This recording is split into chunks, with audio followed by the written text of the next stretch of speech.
Reporter breaking. Sunni ഐക്യത്തിന് തിരിച്ചടി. Kanthapuram AP Abubakar മുസ്ലിയാരുടെ കേരള യാത്രയിൽ പങ്കെടുത്ത EK സമസ്ത നേതാവിനെതിരെ നടപടി. EK സമസ്ത കോട്ടയം ജില്ലാ വൈസ് പ്രസിഡന്റ് അബൂ ഷമ്മാസ് മൗലവിയെ സസ്പെൻഡ് ചെയ്തു. VS രഞ്ജിത്തുണ്ട്.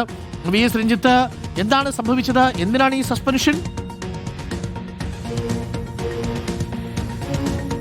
ഡോക്ടർ സുന്നി ഐക്യത്തെക്കുറിച്ച് കഴിഞ്ഞ ദിവസമാണ് കാന്തപുരം AP അബൂബക്കർ മുസ്ലിയാരുടെ പ്രധാനപ്പെട്ട നേതാവായ ആ വിഭാഗത്തിലെ പ്രധാനപ്പെട്ട നേതാവായ ഖലീൽ ബുഹാരി തങ്ങൾ റിപ്പോർട്ടർ ടിവിയോട് പറഞ്ഞത്, ഞങ്ങൾ സുന്നി ഐക്യത്തിന്റെ ചർച്ചയിലാണ്.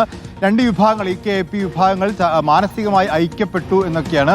പക്ഷേ ആ ഐക്യം സംഘടനാപരമായിട്ടൊട്ടും അംഗീകരിക്കപ്പെട്ടിട്ടില്ല എന്നുള്ളതിന് തെളിവാണ് കഴിഞ്ഞ ദിവസം കോട്ടയത്ത് AP അബൂബക്കർ മുസ്ലിയാരുടെ യാത്രയിൽ പങ്കെടുത്ത EK വിഭാഗം നേതാവ് ഷമ്മാസ് മൗലവിയെ ഇപ്പോൾ EK വിഭാഗം സസ്പെൻഡ് ചെയ്തിരിക്കുകയാണ്.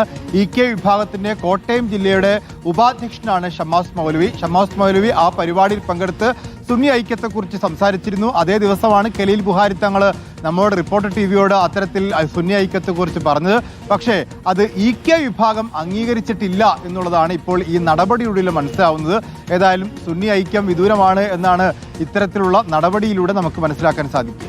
ഓക്കെ, അപ്പോൾ ആ പ്രതീക്ഷ താൽക്കാലികമായി പൊലിഞ്ഞു എന്ന് വേണം മനസ്സിലാക്കാൻ. ചുരുങ്ങിയ പക്ഷം ഉടനടി എന്തും നടക്കാൻ സാധ്യതയില്ല, തെരഞ്ഞെടുപ്പിന് മുമ്പ് ഒട്ടും നടക്കാൻ സാധ്യതയില്ല എന്നുള്ളതാണ്. എന്നൊരു ആഗ്രഹം AP വിഭാഗം മുന്നോട്ട് വെച്ചു. EK വിഭാഗത്തിൽ ഇപ്പോൾ നടപടിയായിരിക്കുന്നു. AP വിഭാഗത്തിന്റെ കാന്തപുരത്തിന്റെ യാത്രയിൽ പങ്കെടുത്തതിനാണ് EK വിഭാഗത്തിൽ നിന്നൊരു സസ്പെൻഷൻ വന്നിരിക്കുന്നത്. അപ്പോൾ സുന്നി ഐക്യം കുറച്ച് സമയമെടുക്കും, ക്ഷമ വേണം.